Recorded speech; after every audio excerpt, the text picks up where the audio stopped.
Story studio hub like subscribe and bell icon को press करें। ग्वालियर किले का श्राप।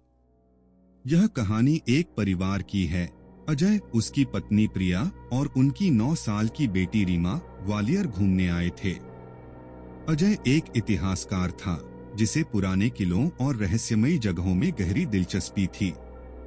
उसने कई किताबों में ग्वालियर किले का जिक्र पढ़ा था, लेकिन एक बात ने उसे अंदर तक झकझोर दिया था, इस किले से जुड़े डरावने किस्से। प्रिया ने उसे समझाया था, इतिहास जानना अच्छा है, पर हमें डरावनी जगहों पर नहीं जाना चाहिए। लेकिन अजय नहीं माना। उसने एक गाइड से सुना था कि किले का एक हिस्सा आम लोगों के लिए बंद कर दिया गया था, गुर्जरी महल। कहा जाता है कि वहां राजा मानसिंह की पत्नी मृगनयनी की आत्मा आज भी भटकती है। कौन सी आत्मा? ये सब बकवास है, अजय ने हंसते हुए कहा। लेकिन गाइड ने चेतावनी दी थी, रात को उस तरफ मत जाना साहब, वहां जो जाता है वो वापस नहीं आता। लेकिन अजय इतिहास को डर से बड़ा मानता था। उसने फैसला कर लिया था कि वो रात को गुर्जरी महल के बंद हिस्से में जाकर उस रहस्य को खुद देखेगा। उस रात जब पूरा किला सन्नाटे में डूबा हुआ था, अजय, प्रिया और रीमा चुपचाप गुर्जरी महल की ओर बढ़े। रास्ते में ठंडी हवा चल रही थी और हर कदम के साथ माहौल अजीब होता जा रहा था। रीमा डर से अजय का हाथ पकड़े हुई थी। पापा, वापस चलते हैं ना? लेकिन अजय आगे बढ़ता गया। जैसे ही उन्होंने महल के उस हिस्से में कदम रखा, हवा एकदम शांत हो गई। महल के अंदर घुसते ही उन्हें चारों तरफ अजीब सी नमी महसूस हुई। दीवारों पर पुरानी पेंटिंग्स थीं। एक में मृगनयनी अपने सैनिकों के साथ खड़ी थी, दूसरी में राजा मानसिंह युद्ध करते दिख रहे थे। लेकिन एक तस्वीर अलग थी। उसमें एक औरत अकेली खड़ी थी, उसकी आंखें सीधी अजय को देख रही थीं। यहाँ ऐसा लग रहा है जैसे कोई हमें देख रहा हो, प्रिया ने धीरे से कहा। अचानक दरवाजा जोर से बंद हो गया। पूरा कमरा अंधेरे में डूब गया। कौन है वहाँ? अजय ने जोर से पूछा। कोई जवाब नहीं आया। लेकिन तभी पीछे से एक सिसकी सुनाई दी। रीमा ने डरते हुए पीछे देखा और कांपती आवाज में बोली, मम्मी, वो देखो। वे मुड़े और देखा, एक परछाई कोने में खड़ी थी।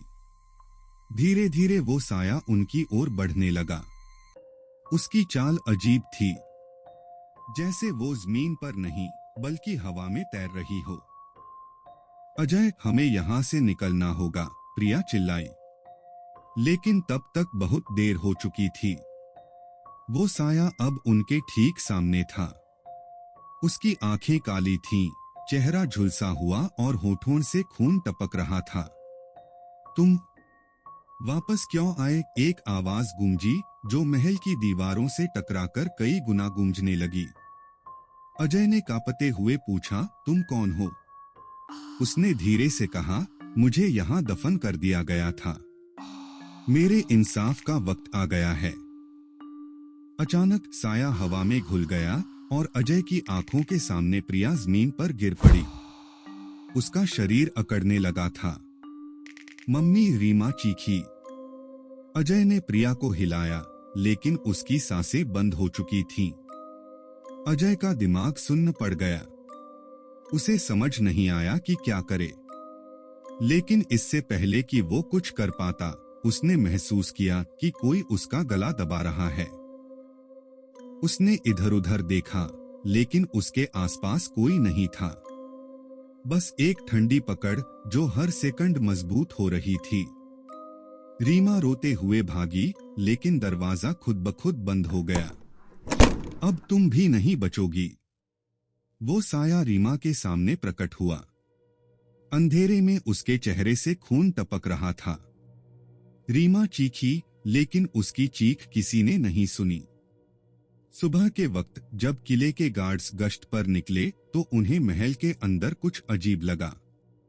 गुर्जरी महल के दरवाजे खुले थे और अंदर एक कोने में 3 लाशें पड़ी थीं, अजय, प्रिया और रीमा की।